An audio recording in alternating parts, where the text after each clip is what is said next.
करायचा हे सगळं बघितलं.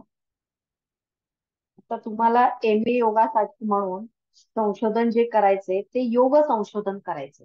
तुम्ही सगळे योग शिकणारे विद्यार्थी आहात, मग तुम्हाला जे संशोधन करायचे ते योग क्षेत्रातलं संशोधन करायचे, योग संशोधन करायचे. तर योग संशोधन म्हणजे काय? तर योग संशोधन म्हणजे योगशास्त्राचा मानवी जीवनातील समस्यांच्या निराकरणार्थ केलेला चिकित्सक अभ्यास होय. योग संशोधन म्हणजे योगशास्त्राचा मानवी जीवनातील समस्यांच्या निराकरणासाठी केलेला चिकित्सक अभ्यास होय. आता योग क्षेत्रातलं जे संशोधन आहे त्याचा अर्थ काढायचा म्हटलं तर यौगिक प्रक्रियांचा प्रत्यक्ष जीवनात वापर करून व्यक्तीच्या व्यक्तिगत, कार्यालयीन, सामाजिक जीवनातल्या ज्या समस्या आहेत त्या सोडवण्याचा प्रयत्न करणं म्हणजे योग संशोधन होय. म्हणजे समस्या सोडवण्यासाठी आपण यौगिक प्रक्रियांचा उपयोग करायचा आहे म्हणजे योग संशोधन. आता व्यक्तीच्या दैनंदिन, कार्यालयीन तसंच सामाजिक जीवनामध्ये अनेक समस्या उद्भवतात.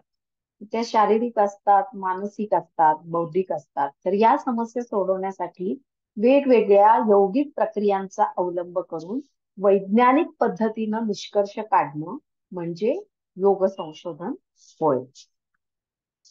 प्राचीन ऋषीमुनी जे होते, ज्यांनी हे योगशास्त्र निर्माण केलं, तर त्या प्राचीन ऋषीमुनींनी सांगितलेल्या योगशास्त्राच्या पुरातन ज्ञानाचं परीक्षण करणं आणि विविध यौगिक प्रक्रियांचं आधुनिक काळाला अनुसरून मिळवलेलं ज्ञान यांचा अनोखा संबंध प्रस्थापित करणं म्हणजे योग संशोधन होय. थोडक्यात सांगायचं तर योग संशोधन इज इक्वल टू पुरातन योग ज्ञानाचं संशोधन प्लस नवीन योग ज्ञानाचा शोध.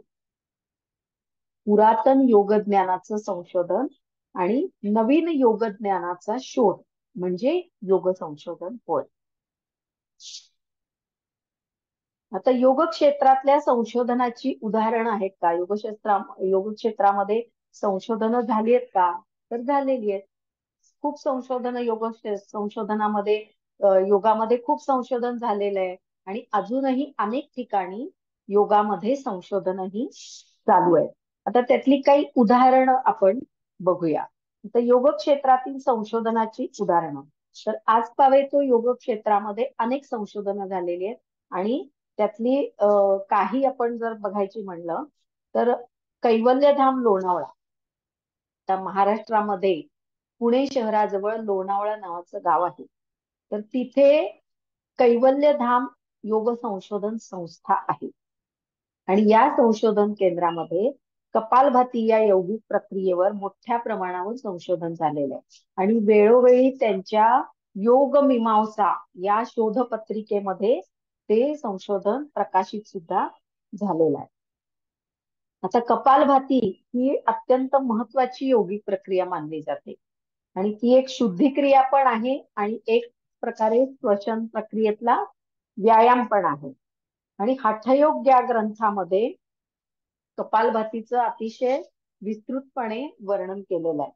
आता कपालभातीमुळं होणारे जे शरीरांतर्गत परिणाम आहेत, म्हणजे जेव्हा आपण कपालभाती करतो त्यावेळी अंतर्गत शरीरामध्ये नेमके काय परिणाम होतात हे वैज्ञानिक दृष्टिकोनातून जगासमोर आणण्याचं काम कैवल्यधाम लोणावळा या संस्थेनं केलेलं आहे आणि त्याच्यावर अनेक संशोधनं त्यांनी केलेली आहेत. म्हणजे कपालभाती करताना ठराविक आवर्तनानंतर ऑक्सिमीटरनं ऑक्सिजन च प्रमाण रक्तातलं किती आहे हे बघणं आणि मग त्याप्रमाणे निरीक्षण नोंदवणं आणि त्याच्यातून निष्कर्ष काढणं अशा पद्धतीनं सगळ्या प्रकारची यौगिक संशोधनं इथं केली जातात. नंतर अजून एक त्याचं उदाहरण संशोधन केंद्राचं तर SBYASA बेंगलोर ईशा फाउंडेशन कोइंबतूर. आता ईशा फाउंडेशन कोइंबतूर हे जग्गी वासुदेव हे या प्रसिद्ध योग गुरूंनी सुरू केलेलं आहे. त्याच्यामध्ये अनेक संशोधनं चालू असतात. अनेक फॉरेनर्स तिथं योग शिकायला येत असतात आणि त्या सद्गुरूंची व्याख्यानं सुद्धा योगावरची जगभरामध्ये प्रसिद्ध आहेत. तर त्यांचं ईशा योग फाउंडेशन कोइंबतूरला आहे. तर या योग संशोधन केंद्रामध्ये विविध योगासनांचा मानवी शरीरावर होणारा परिणाम याविषयी मोठ्या प्रमाणावर संशोधन झालेलं आहे. आणि अजून तिथे अनेक योगासनांवर संशोधन चालू सुद्धा आहे. म्हणजे विविध योगासनांमध्ये ताण आणि दाब शरीराच्या विरुद्ध बाजूवर निर्माण होतात. म्हणजे एखादं योगासन आपण करतो त्यावेळी एका बाजूवर, शरीराच्या एका बाजूवर ताण पडतो, त्याच वेळी त्याच्या विरुद्ध बाजूवर दाब पडत असतो. उदाहरणार्थ, तुम्ही जेव्हा पश्चिमोत्तानासन करता त्यावेळी काय होतं, तर शरीराची जी मागची बाजू आहे, पश्चिम बाजू आहे, त्याच्यावर ताण पडतो आणि पोटावर दाब पडतो. या उलट चक्रासन करताना काय होतं, तर चक्रासन करताना शरीराची जी पूर्व बाजू आहे त्याच्यावर ताण पडतो आणि पाठीच्या कण्यावर किंवा शरीराच्या पश्चिम बाजूवर दाब पडत असतो. तर हे जे दाब आणि ताण जे पडतात ते काय होतं, की जेव्हा आसनामध्ये माणूस स्थिर राहतो, ते आसन जेव्हा स्थिर टिकवलं जातं तेव्हा हेच ताण आणि दाब जे आहेत ते शरीराच्या आतल्या बाजूला सरकतात आणि आतल्या इंद्रियांवर किंवा शरीराच्या आतल्या वेगवेगळ्या ग्रंथींवर आणि अवयवांवर त्याचा प्रभाव पडून त्याची क्षमताही वाढत असते, त्या अवयवांची कार्यक्षमताही वाढत असते. आणि यावर अनेक प्रकारची संशोधनं या संशोधन केंद्रामध्ये झालेली आहेत. पश्चिमोत्तानासन केलं तर पोटावर दाब येतो आणि पाठीच्या कण्यावर ताण येतो. भुजंगासन केलं तर पोटावर ताण येतो आणि पाठीच्या कण्यावर दाब येतो. तर अशा प्रकारे हे जे ताण आणि दाब शरीरामध्ये पडत असतात योगासन करताना, ते जेव्हा त्या आसनामध्ये माणूस स्थिर राहतो त्यावेळी तेच ताण आणि दाब हे शरीराच्या आतल्या अवयवांवर सरकतात आणि मग त्या अवयवांची कार्यक्षमता, त्या अवयवांची जी ताकद आहे ती वाढत असते. तर मग ह्या बाबतीमध्ये अनेक संशोधनं झालेली आहेत आणि अजून सुद्धा होत आहेत. अशा प्रकारे संशोधन म्हणजे योगशास्त्राचा मानवी जीवनातील समस्यांचं निराकरण करण्यासाठी केलेला चिकित्सक अभ्यासच असतो. आता योग संशोधनामुळे काय फायदा होणार आहे, कशासाठी योग संशोधन करायचे, तर योग संशोधनाचे फायदे आपण बघूया. तर पहिलं योग संशोधनाचा फायदा म्हणजे मानवी जीवन सुखी आणि समृद्ध करण्यासाठी मदत होते. योगाभ्यास केल्यामुळं काय होतं, योगामुळं शारीरिक आणि मानसिक स्वास्थ्य हे सुधारतं.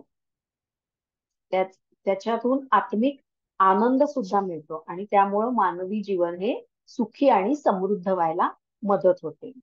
नंतर दुसरा फायदा काय आहे, तर शांततापूर्ण आणि प्रसन्न मानवी जीवनासाठी आवश्यक असणारी यौगिक जीवनशैली काय आहे हे आपल्याला कळतं. म्हणजे यौगिक प्रक्रिया सगळ्या कळतात. मग यौगिक प्रक्रियांमध्ये योगासनं आली, प्राणायाम आले, ध्यान आला, धारणा आली, प्रत्याहार आला, त्यानंतर यमनियम आले. तर ह्या सगळ्या यौगिक प्रक्रिया काय आहेत हे आपल्याला कळतं.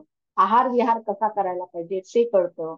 योगानुसार दैनंदिनी काय आहे, म्हणजे उदाहरणार्थ ब्राह्म मुहूर्तावर उठायला पाहिजे, सूर्योदयापूर्वी आपण उठायला पाहिजे, त्यानंतर लवकर रात्री झोपायला पाहिजे त्यासाठी. तर अशी जी काही योगानुसार जी दैनंदिनी आहे तर ती आपल्याला कळते, लोकांना कळते आणि त्यामुळे लोकांनी जर ती जीवनशैली आचरणात आणली तर त्यांचं जीवन हे समृद्ध आणि निरोगी होतं.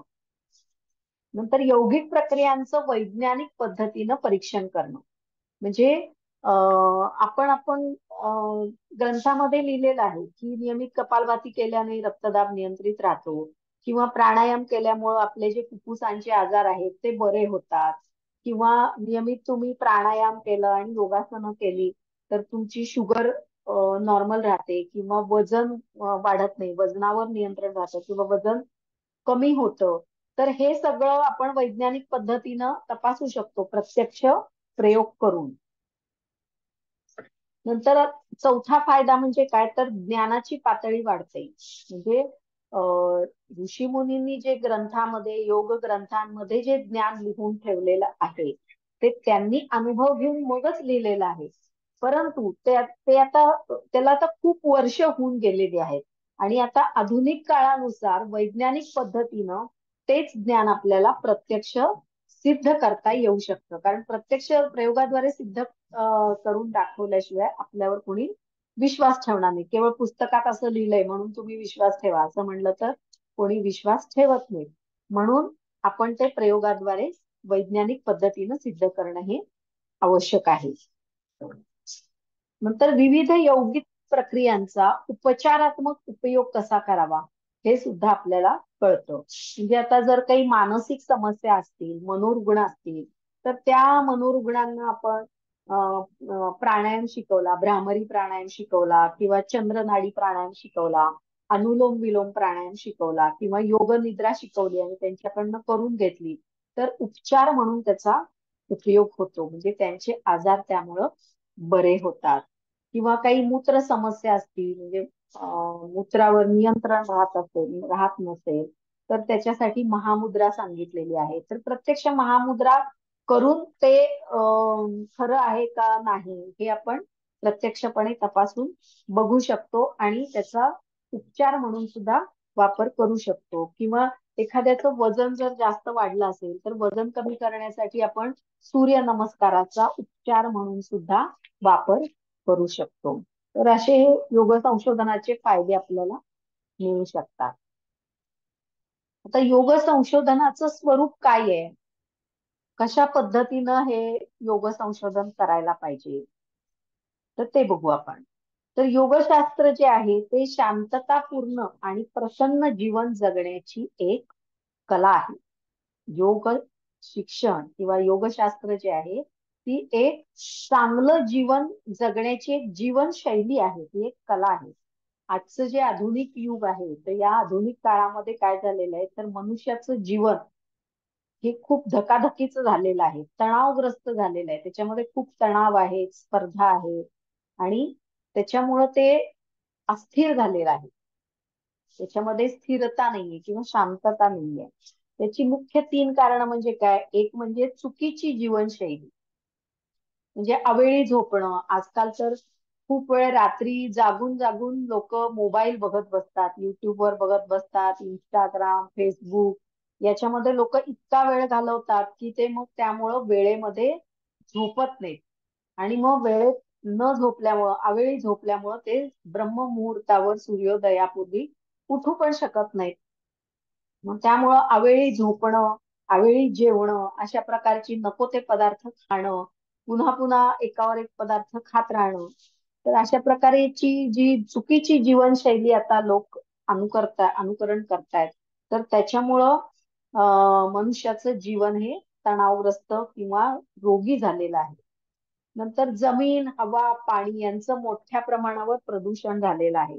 म्हणजे जे सांडपाणी आहे किंवा कारखान्यांमधलं जे दूषित जे काही पाणी आहे ते बऱ्याच वेळा नद्यांमध्ये, समुद्रामध्ये सोडलं जातं.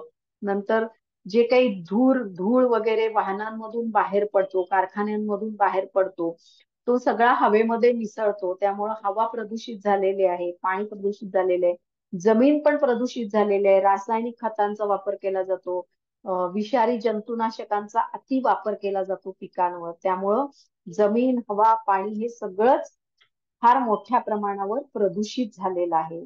शिवाय वेगवेगळ्या व्यसनांच्या विळख्यात माणूस हा अडकलेला आहे. ते ड्रग्ज असतील, दारू असेल, तंबाखू असेल, सिगरेट असेल आणि आता हे नवीन एक लागलेलं व्यसन ते म्हणजे स्क्रीनचं व्यसन. सतत डोळ्यासमोर सगळ्यांना स्क्रीन पाहिजे.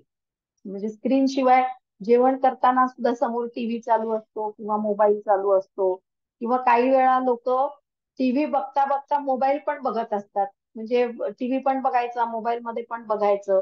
तर अशा प्रकारे ते मोबाईलच्या अधीन झालेले आहेत लोक. ते सुद्धा एक व्यसनच लागलेलं आहे. तर अशा प्रकारे व्यसनांच्या विळख्यामध्ये माणूस अडकलेला आहे. त्यामुळं मनुष्याचं जीवन हे तणावग्रस्त आणि रोगी झालेला आहे. अनेक प्रकारचे रोग माणसांना व्हायला लागलेले आहेत. तर ही जी अशी जीवनशैली जी ढासळलेली आहे माणसाची, तर ती योग संशोधनाद्वारे आपण उंचावण्याचा प्रयत्न करू शकतो. आजच्या काळामध्ये योगशास्त्रातील विविध यौगिक प्रक्रिया या मानवी आरोग्य समस्या सोडवण्यासाठी उपयोगी पडू शकतात. म्हणून त्याच्यावर संशोधन गरजेचं आहे. योगिक जीवनशैली जगण्यासाठी ही सगळी जी यौगिक प्रक्रिया आहेत त्या मार्गदर्शक ठरतील का? तर या दिशेनं सुद्धा योगाचं संशोधन हे चालू आहे. मग ते कोणत्या रोगासाठी कोणती यौगिक प्रक्रिया करणं आवश्यक आहे, कोणत्या यौगिक प्रक्रियेनं कोणते रोग बरे होत आहेत, हे प्रयोगाद्वारे तपासलं जातंय संशोधन करून, आणि ते सिद्ध सुद्धा संशोधनाअंती केलं जातं. नंतर आजच्या युगामध्ये जर योगशास्त्राला आपलं महत्वाचं स्थान प्रस्थापित करायचं असेल तर त्याच्यासाठी ठोस वैज्ञानिक निष्कर्ष जगासमोर मांडणं हे आवश्यक आहे. आणि त्यासाठी मोठ्या प्रमाणावर योग संशोधन संस्था ह्या अत्यंत मोलाची कामगिरी बजावत आहे. म्हणजे योगशास्त्राला जर आपलं एक स्थान निर्माण करायचं असेल, त्याचा जर समाजाला उपयोग करून द्यायचा असेल, तर त्यासाठी अनेक प्रयोग करून त्याच्याद्वारे ठोस वैज्ञानिक पुरावे किंवा वैज्ञानिक निष्कर्षही आपण जगासमोर मांडलं पाहिजे. तरच ते लोकांना पटेल आणि लोक त्याचा स्वीकार करतील. आणि अशी संशोधनही सगळ्या योग संस्थांमध्ये चालू आहेत वेगवेगळ्या यौगिक प्रक्रियांवर. नंतर मानसशास्त्रीय दृष्टिकोनातून योग संशोधन होणं ही आजच्या काळाची गरज आहे. कारण तुम्ही कुठल्याही मनोरुग्ण रुग्णालयात जा किंवा कुठल्याही मानसरोग तज्ञाकडे जा, तिथं प्रचंड गर्दी दिसेल तुम्हाला. म्हणजे जेवढ्या शारीरिक व्याधी आहेत त्याच्यापेक्षा जास्त मानसिक व्याधी निर्माण झालेल्या आहेत असं दिसतंय. म्हणून मानसशास्त्रीय दृष्टिकोनातून योग संशोधन होणं ही गरजेचं आहे. आणि त्या दिशेनंच आजकाल संशोधनही होत आहेत. आता आधुनिक वैद्यक शास्त्रानं सुद्धा मान्य केलंय की 95% आजार हे मनोकायिक आहेत. मनोकायिक काय आहेत म्हणजे काय, तर मानसिक दुर्बलतेमुळं किंवा मनस्वास्थ्य नसल्यामुळं शारीरिक आजार निर्माण होतात. आता उदाहरण द्यायचं झालं तर जे ऑटो इम्युन डिसीजेस आहेत, म्हणजे सोरियासिस किंवा ल्युकोडर्मा कोड ज्याला म्हणतात ते, किंवा काही ल्युपस इरिथेमॅटोसिस, काही प्रकारचे आर्थरायटिस, हे सगळे मानसिक अस्वस्थतेतून निर्माण होणारे आजार आहेत, ऑटो इम्युन डिसीजेस. त्यानंतर ब्लड प्रेशर, हृदयविकार, मधुमेह, हे सगळे मनोकायिक आजार आहेत. म्हणजे तुमचं मानसिक स्वास्थ्य जर चांगलं नसेल तर त्याचा शरीरावर परिणाम होतो आणि अशा प्रकारचे आजार उद्भवतात. मग विविध यौगिक प्रक्रियांद्वारे पंचकोशात्मक उपचार करून हे आजार बरे होऊ शकतात. यावर मोठ्या प्रमाणावर योग संशोधन हे चालू आहे. नंतर यौगिक प्रक्रियांचा मनावर काय परिणाम होतो, किती प्रमाणात मनाचं सामर्थ्य त्यामुळे वाढतं, या दिशेनं सुद्धा संशोधन चालू आहेत. म्हणजे ध्यान करत असताना किंवा अनुलोम विलोम प्राणायाम करत असताना सगळ्या वायरी डोक्याला जोडून इकडे ईजी काढला जातो. ईजी म्हणजे इलेक्ट्रोएन्सिफॅलोग्राम, जसा ईसीजी असतो हृदयाचा आलेख असतो, इलेक्ट्रोकार्डिओग्राम, तसाच ब्रेन ऍक्टिव्हिटीचा सुद्धा एक आलेख काढला जातो, त्याला इलेक्ट्रोएन्सिफॅलोग्राम असं म्हणतात. तर मग इकडे एखादी यौगिक प्रक्रिया चालू असताना इकडे त्याच मनुष्याच्या मेंदूचा ईजी काढला जातो. आणि मग ही यौगिक प्रक्रिया चालू असताना मेंदूच्या कार्यामध्ये काय बदल होतोय हे तपासलं जातं. तर अशा प्रकारे वैज्ञानिक पद्धतीनं प्रत्येक यौगिक प्रक्रियेवर संशोधन हे केलं जातं. आणि मग त्याचा मनावर काय परिणाम होतो ते सुद्धा बघितलं जातं. आता योगशास्त्राचं खरं स्वरूप जे आहे ते प्रतिबंधात्मक आहे. म्हणजे आजार झाल्यावर उपचार करण्यापेक्षा आजार होऊच नयेत यासाठी प्रतिबंधात्मक उपचार हे योगाद्वारे केले जातात. म्हणजेच योगशास्त्र हे मुख्यतः प्रतिबंधात्मक आहे. मग आजारी पडल्यानंतर औषधोपचार घेण्यापेक्षा आजारी पडूच नये याची काळजी योगशास्त्र घेतं. आणि अनेक यौगिक प्रक्रिया या प्रतिबंधात्मक आहेत. म्हणजे आपलं बीपी वाढू नये म्हणून आपण जर कपालभाती नियमित केली तर बीपी वाढणारच नाही. बरोबर. तर वैज्ञानिक प्रयोगांच्या आधारे त्याचा शोध घेतला जातो आणि त्या परिणामांचा समाजामध्ये प्रचार आणि प्रसार हा केला जातो. नंतर वैज्ञानिक क्षेत्रातल्या वैद्यांना संशोधनामध्ये आज मोठ्या प्रमाणावर महत्व प्राप्त झालेलं आहे. म्हणजे आधुनिक वैद्यक उपकरणांच्या साहाय्यानं विविध योग प्रक्रियांचा शरीराच्या आतमधल्या अवयवांवर काय परिणाम होतो हे योग संशोधनानं स्पष्ट होत आहे. मग त्यासाठी ब्लड शुगर चेक करणं लॅबोरेटरीमध्ये, बीपी चेक करणं, नंतर ऑक्सिमीटरनं ऑक्सिजन लेवल रक्तातली किती आहे ते चेक करणं, या सगळ्या साधनांचा, सगळ्या उपकरणांचा वापर करून आपण यौगिक प्रक्रिया करत असताना किंवा यौगिक प्रक्रिया केल्यानंतर त्याचा शरीरामध्ये काय परिणाम होतोय हे आपण तपासू शकतो आणि त्याच्यातनं निष्कर्ष हे काढू शकतो. आज केवळ भारतातच नाही तर संपूर्ण जगभरात अनेक योग संशोधन संस्था निर्माण होत आहेत. प्राचीन भारतीय ऋषीमुनींनी योगशास्त्र योगशास्त्र जे लिहून ठेवलंय किंवा योगशास्त्र जे रचलेलं आहे त्यावर जगभरात मोठ्या प्रमाणावर संशोधन केलं जातं आणि वैज्ञानिक प्रयोगांच्या साहाय्यानं योगशास्त्र हे समाजाच्या अंतिम टप्प्यापर्यंत अगदी तळागाळातल्या लोकांपर्यंत पोहोचवण्याचं कार्य हे मोठ्या प्रमाणावर केलं जात आहे. आता प्रत्येक शाळेमध्ये एक योग टीचर नेमलेला आहे आणि विद्यार्थ्यांना योगासनं किंवा यौगिक प्रक्रिया या शिकवल्या जातात. तसंच आता नवीन एक जे सुरू झालंय म्हणजे प्रत्येक इंजिनिअरिंग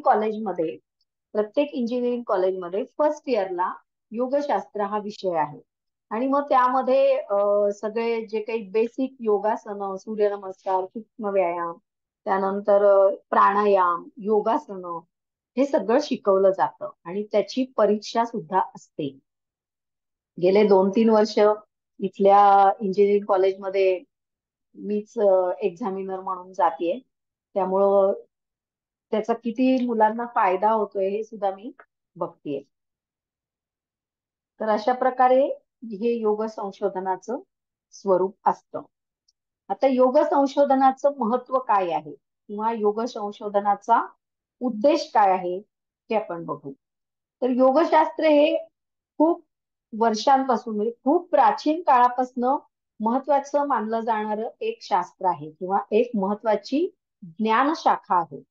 आता मध्यंतरी योगशास्त्र हे मानवी जीवनातून खंडित झालेलं होतं. म्हणजे पूर्वी योगासनं सामान्य लोक सुद्धा रोजच्या रोज करत होते. परंतु मोगलांची आक्रमणं झाली, परत ब्रिटिशांनी 100 वर्ष आपल्यावर राज्य केलं आणि या सगळ्यामध्ये योगशास्त्र हे खंडित झालं. म्हणजे योगाचं वापर लोक करेनासे झाले किंवा त्याच्यावरचं संशोधन हे खंडित झालं आणि सर्वसामान्य माणसांपासून योगशास्त्र हे दूर गेलं. मात्र या प्रतिकूल काळामध्ये सुद्धा अनेक योग तज्ञांनी आणि विचारवंतांनी स्वतः साधना करून वैज्ञानिक संशोधन हे चालूच ठेवलं होतं. उदाहरणार्थ स्वामी कुवलयानंद, त्याच्यानंतर सत्यानंद सरस्वती, योगी महेश, त्यानंतर अगदी अलीकडचे म्हटलं तर BKS अय्यंगार, हे सगळे जे योगतज्ञ आहेत यांनी या प्रतिकूल काळामध्ये सुद्धा योग संशोधन हे चालूच ठेवलं. शिवाय योग हा लोकांना ते शिकवत राहिले आणि ही ज्ञानशाखा अनेक शतके सामान्यांच्या आवाक्याच्या पलीकडे जरी गेली तरी त्यांनी ती ज्ञानशाखा जिवंत ठेवली किंवा ती साखळी जी आहे ती तुटू दिली नाही आणि त्यांच्या प्रयत्नांचं फळ आता आपण बघतोय.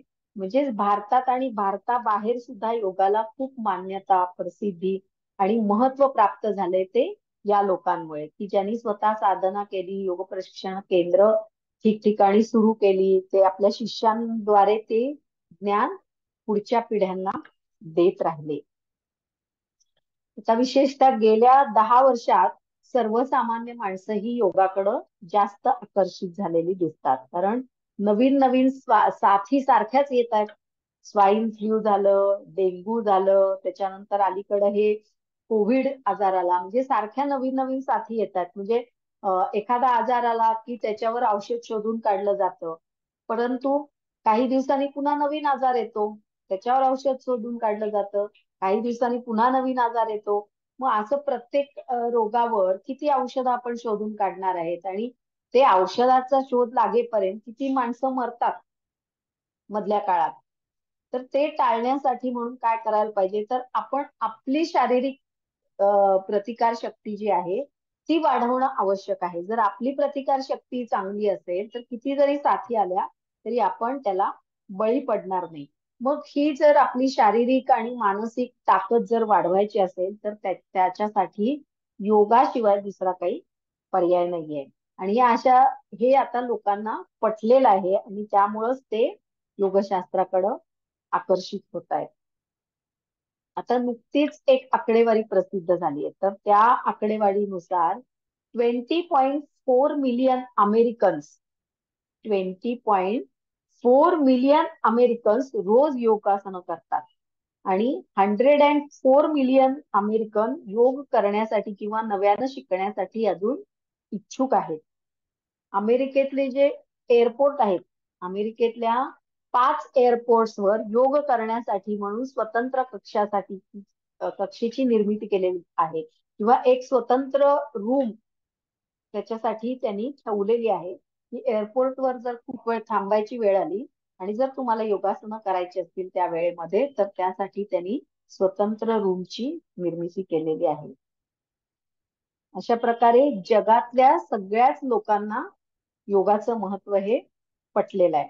त्याच्यामुळं एअरपोर्टवर पण रूम त्याच्यासाठी ठेवल्यामुळं काय झालंय, की प्रवासाच्या काळात सुद्धा योगाभ्यास खंडित न होता लोकांना चालू ठेवता येतो तिथे. जगामध्ये आपल्या देशात आणि इतर देशात सुद्धा योग शिक्षण देणाऱ्या अनेक शाळा, महाविद्यालय आणि विद्यापीठ आहेत. आणि आता सुद्धा सगळ्या शाळांमध्ये योग शिक्षण हे अनिवार्य करण्यात आलेलं आहे, बंधनकारक करण्यात आलेलं आहे. म्हणून प्रत्येक शाळेमध्ये एक योग शिक्षक नेमलेला आहे आणि लहान वयातच विद्यार्थ्यांना योग शिकवला जातो. आणि त्यामुळं काय होतं, की विद्यार्थ्यांवर योगाचा सकारात्मक परिणाम अ, होतो, आणि याच्यावर सुद्धा संशोधन चालू आहे. जर लहान वयातच योग शिकवला तर त्याचा पूर्ण आयुष्यभर त्या मुलांना त्याचा उपयोग होऊ शकतो. इतकी योग संशोधनं झाली की लोक वैज्ञानिक दृष्टिकोनातून योगाकडे आता बघायला लागले, आणि त्यामुळे भारतात आणि बाहेर सुद्धा लोक हे योगाकडं आकर्षित झाले आणि योग शिकण्याची त्यांना इच्छा आहे, किंवा त्यांना योग शिकण्याला ते इच्छुक आहेत. नंतर संपूर्ण जगभरात आरोग्य क्षेत्रामध्ये सगळ्यात जास्त संशोधन हे चालू आहे. विविध योगिक प्रक्रिया जसं की योगासनं, ध्यान, प्राणायाम या प्रक्रियांचा शरीरावर काय परिणाम होतो, मनावर काय परिणाम होतो, यावर मोठ्या प्रमाणावर संशोधन हे केलं जात आहे. नंतर क्रीडा क्षेत्रामध्ये सुद्धा खेळाडूंचं मनस्वास्थ्य टिकवण्यासाठी, त्यांचं मनोबल वाढवण्यासाठी, त्यांची शारीरिक क्षमता वाढवण्यासाठी किंवा त्यांचं कौशल्य विकसित करण्यासाठी, त्यांची निर्णय क्षमता वाढवण्यासाठी म्हणून योगाचा उपयोग होतो, आणि त्यावर सुद्धा संशोधन चालू आहे. याशिवाय औद्योगिक क्षेत्रामध्ये काम करणाऱ्या लोकांना जास्त तणावाला सामोरं जावं लागतं. तर त्या तणाव मुक्तीसाठी किंवा व्यसनांपासून दूर राहण्यासाठी मनावर नियंत्रण हे आवश्यक आहे, आणि तिथं सुद्धा चांगल्या निर्णय क्षमतेची आवश्यकता असते. म्हणून मग त्यांच्यासाठी सुद्धा यौगिक प्रक्रियांचा प्रयोग केला जातो, आणि त्याच्यावर सुद्धा संशोधन चालू आहे. आता योगाचा औषधाप्रमाणेच वापर करता येईल का, किंवा योगाचा उपचार म्हणून वापर करता येईल का, यावर देखील संशोधन केलं जात आहे. नंतर योगा थेरपीची असंख्य केंद्र जगभरामध्ये कार्यरत आहेत. योगशास्त्र ही अनमोल ज्ञानशाखा आता बाजूला जी पडलेली होती गेले काही वर्ष, ती आता मुख्य प्रवाहामध्ये आलेली आहे, आणि त्याच्यामुळं योगशास्त्रातल्या विविध यौगिक प्रक्रियांचं वैज्ञानिक परीक्षण करून त्याची उपयोगिता ही योग संशोधनाद्वारे सिद्ध केली जात आहे. आणि योग संशोधनाद्वारे सिद्ध केल्यामुळं लोकांना ते चांगल्या प्रकारे पटतंय आणि मग ते त्याचा वापर करतायत. तर योग संशोधनाची गरज का आहे?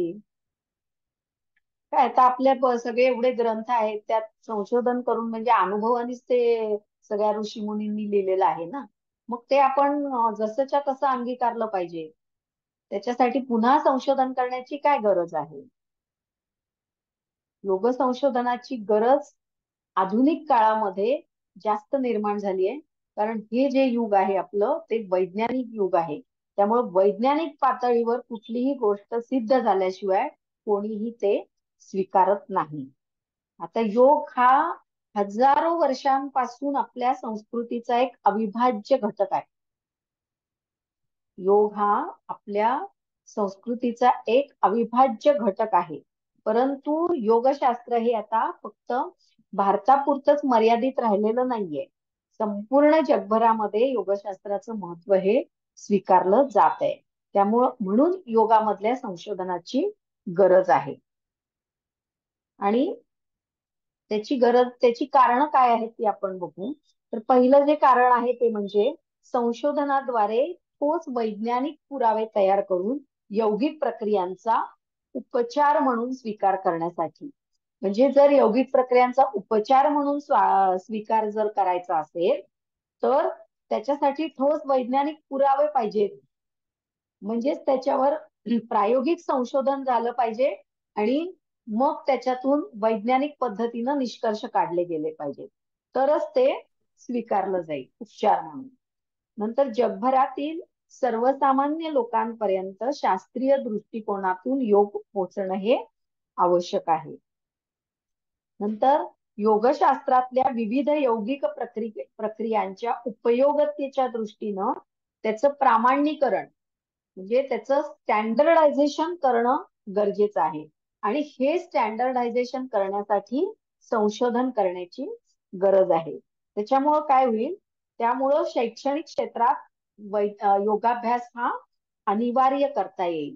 जर त्याचं स्टँडर्डायझेशन केलं तर योगशास्त्र किंवा योग हा एक स्वतंत्र विषय कंपल्सरी आपण शालेय विद्यार्थ्यांना आपण कंपल्सरी करू शकतो किंवा त्यांना शिकवू शकतो.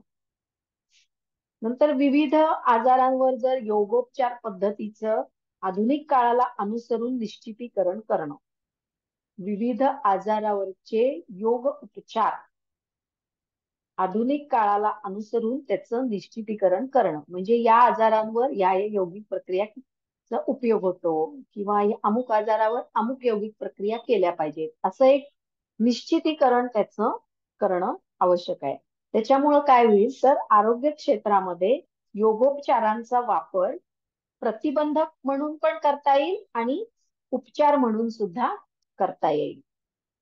पण त्याच्यावर संशोधन झालं पाहिजे. संशोधनाअंती ते निष्कर्ष काढले सिद्ध झालं की मग आपण ते करू शकतो, ऑफिशियली करू शकतो. नंतर मानवाच्या आध्यात्मिक प्रगतीसाठी सुद्धा योगाची उपयुक्तता सिद्ध करणं आणि त्याचा प्रचार आणि प्रसार करण्यासाठी योग संशोधन आवश्यक आहे. आता मानवाची आध्यात्मिक प्रगती होणं हे त्याच्या मनस्वास्थ्याच्या दृष्टीनं उपयुक्त आहे. तर मग त्यासाठी योग कसा वापरला जाईल, योगाचा कसा वापर केला जाईल किंवा त्याचा फायदा कसा होईल हे कळण्यासाठी योग संशोधन हे आवश्यक आहे. त्याच्यामुळं काय होईल तर वृद्धावस्थेतले जे मानसिक आणि भावनिक अस्थैर्य असतं म्हणजे वृद्ध लोकांमध्ये जे भावनिक अस्थैर्य निर्माण होतं किंवा जे मानसिक अस्थैर्य असतं, एक प्रकारची भीती, तणाव जो त्यांच्यावर असतो तो आपल्याला आध्यात्मिक प्रगतीमुळं दूर करता येईल किंवा कमी करता येईल. आणि ती आध्यात्मिक प्रगती साधण्यासाठी यौगिक प्रक्रियांचा आपण वापर केला पाहिजे. मग तसा वापर करण्यासाठी आधी त्या दृष्टीनं संशोधन होणं हे गरजेचं आहे.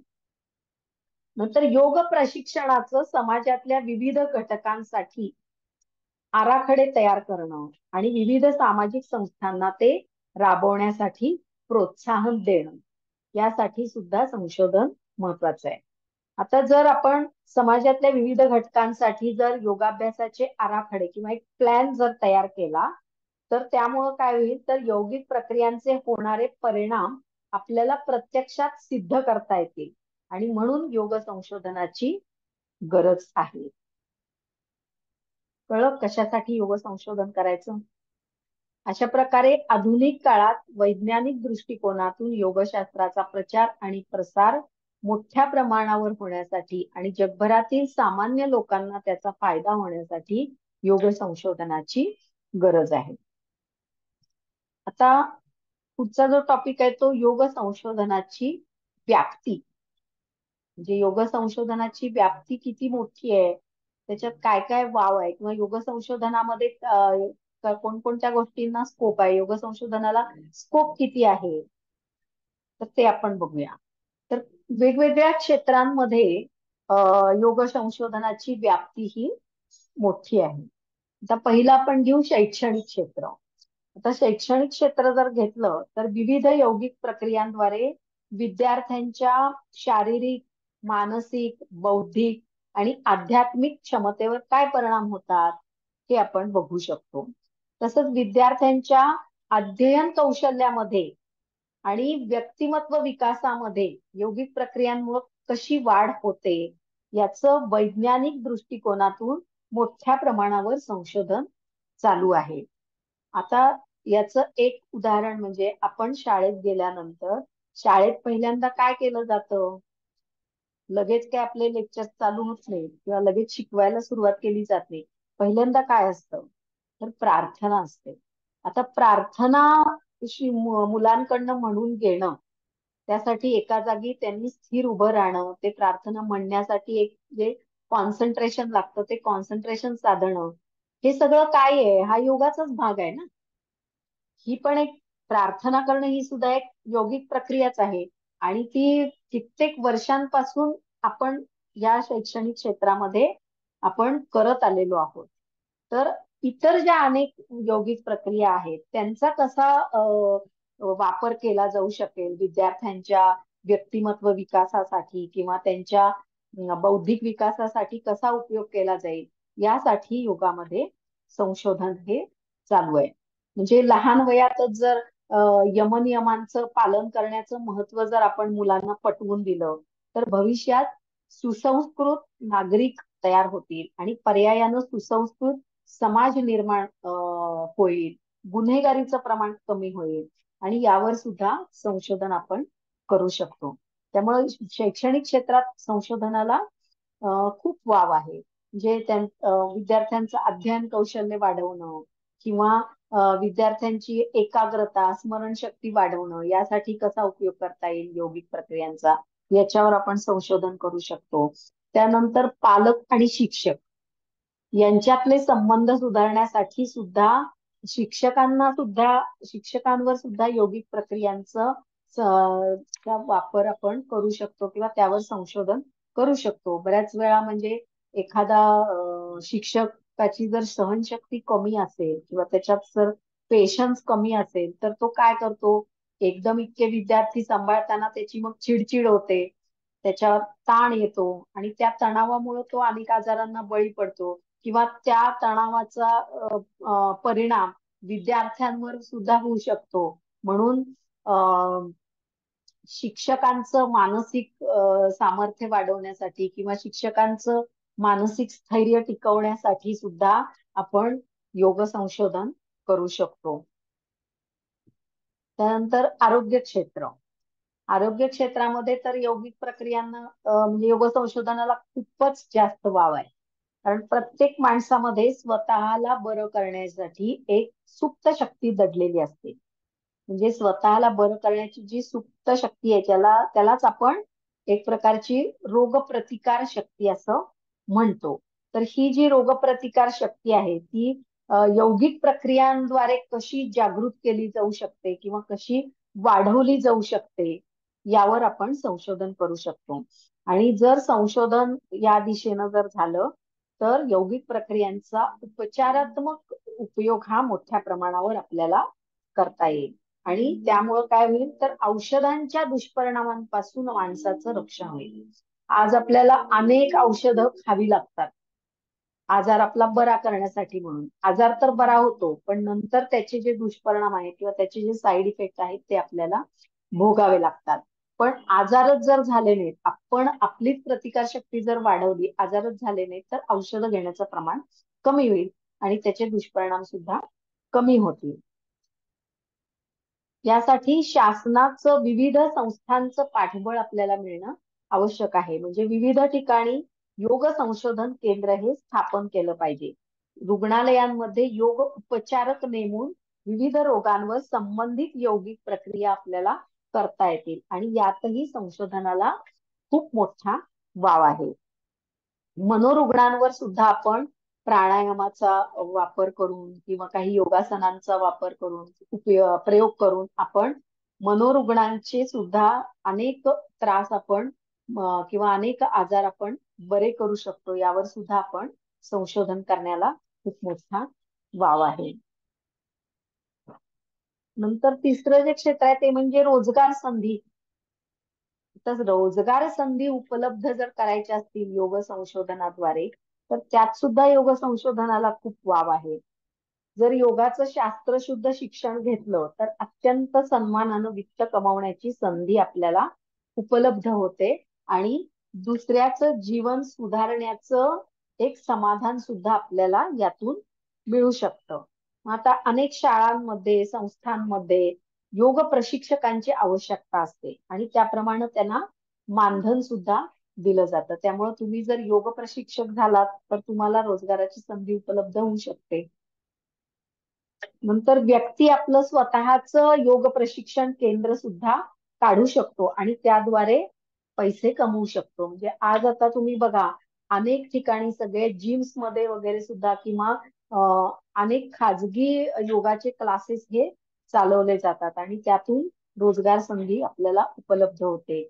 याशिवाय बरेच जण आता ऑनलाईन योगा क्लासेस घेतात. मग ते ऑनलाईन योगा क्लासला केवळ आपल्याच देशातले नाही तर बाहेरच्या देशातले लोक सुद्धा जॉईन होतात आणि ऑनलाईन योगिक प्रक्रिया शिकतात.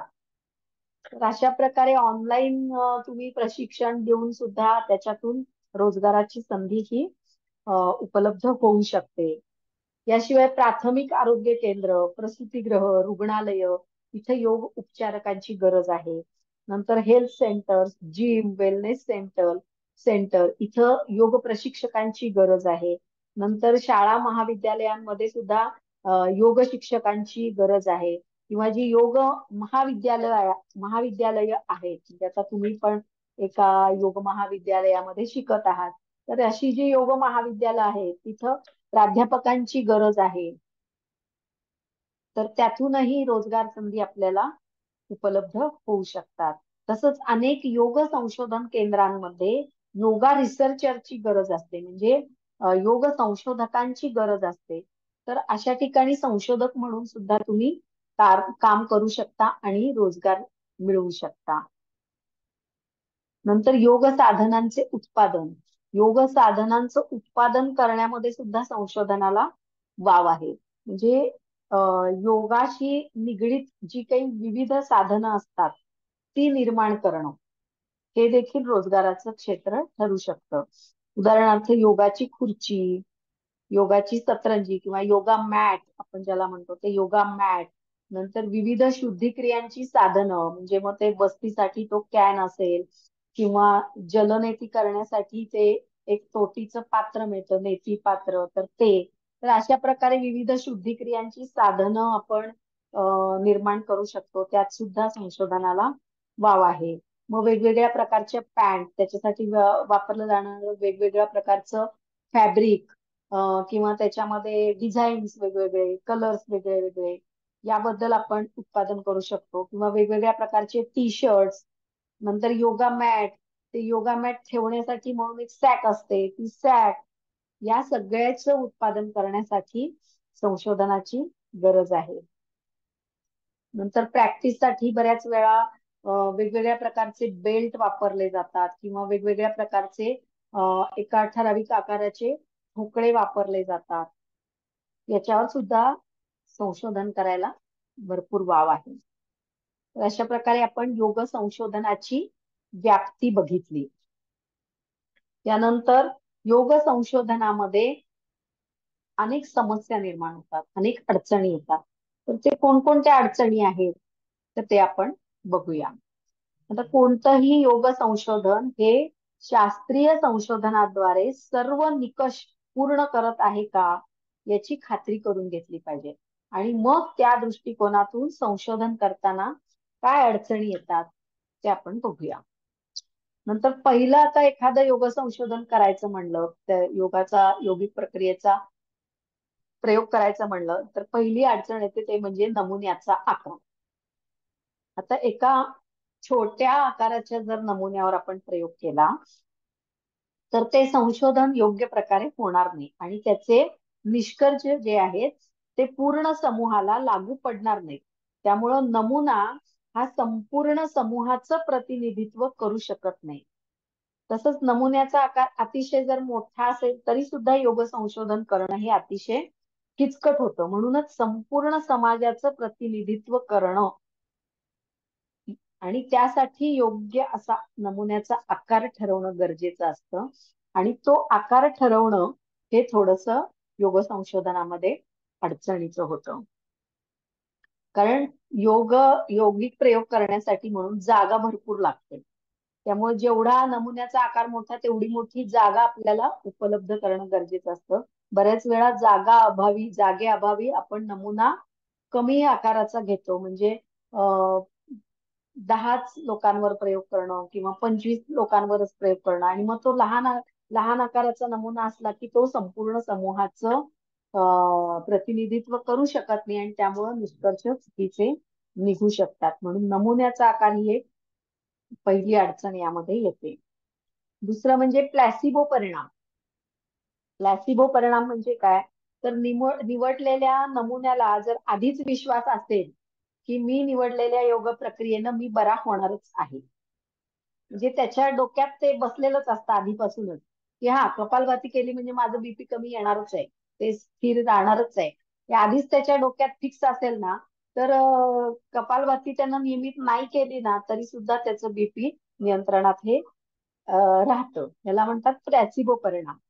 तर म्हणून मग निवडलेल्या नमुन्याला जर आधीच विश्वास असेल की मी निवडलेल्या योग प्रक्रियेने आपण बरे होणार आहे तर अशा परिस्थितीत योग्य ते परिणाम आपल्याला जाणून घेता येणार नाही. म्हणून हा प्लासिबो परिणाम टाळता येणं सुद्धा आपल्याला शक्य होत नाही. हा एक प्रॉब्लेम आहे संशोधनातला. तिसरं म्हणजे नमुना निवडीमध्ये पक्षपातीपणा.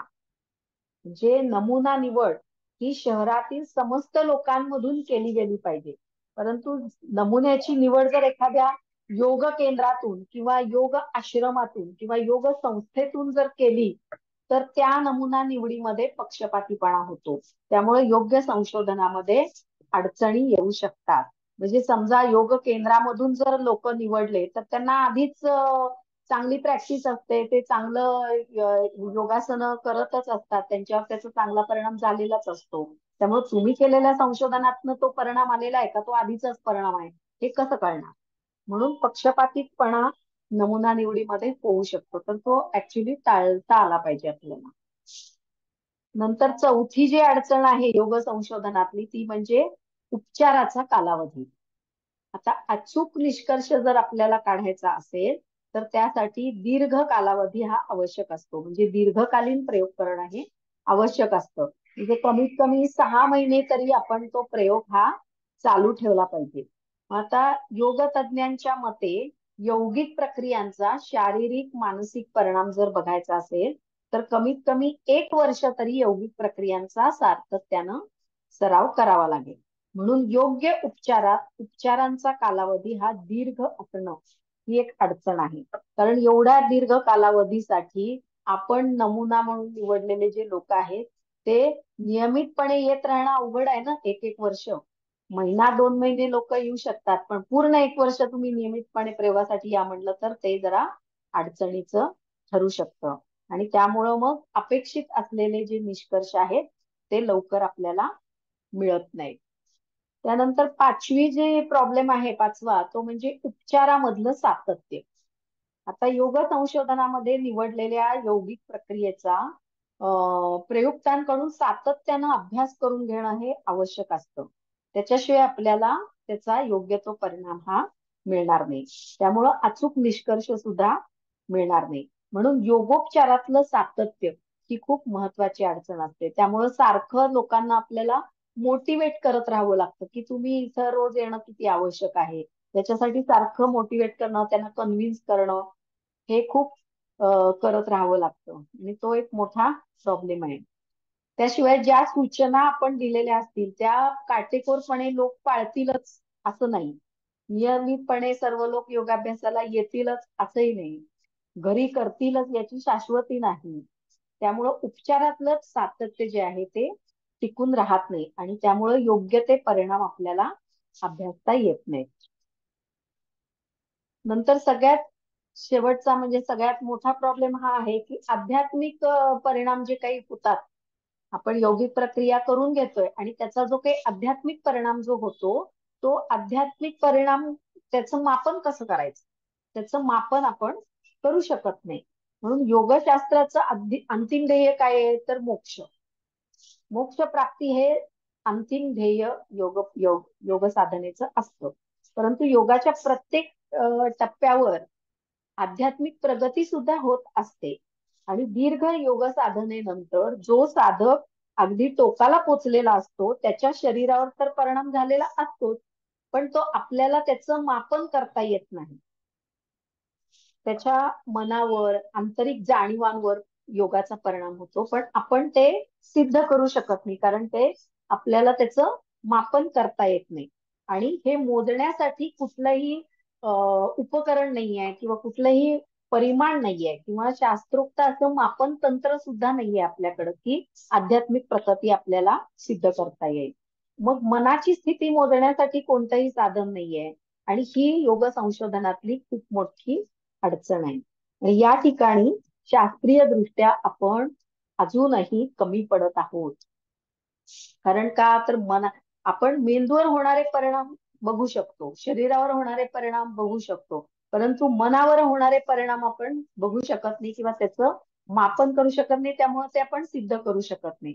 तसंच आध्यात्मिक परिणाम जे होतात ते सुद्धा आपण सिद्ध करू शकत नाही कारण ते मोजण्यासाठी कुठलंही परिमाण नाहीये किंवा उपकरण सुद्धा नाहीये. तर अशा प्रकारे ह्या सगळ्या योग संशोधनातल्या अडचणी आहेत. ह्याच्यावर सुद्धा परीक्षेमध्ये बऱ्याच वेळा प्रश्न येतो की योग संशोधनामध्ये येणाऱ्या समस्या.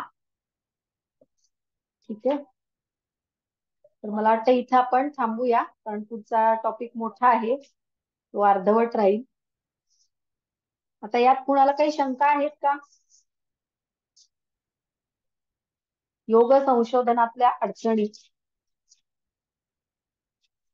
योग संशोधनातल्या अडचणींमध्ये कुणाला काही शंका आहे का? काहीही शंका असेल तर विचारा.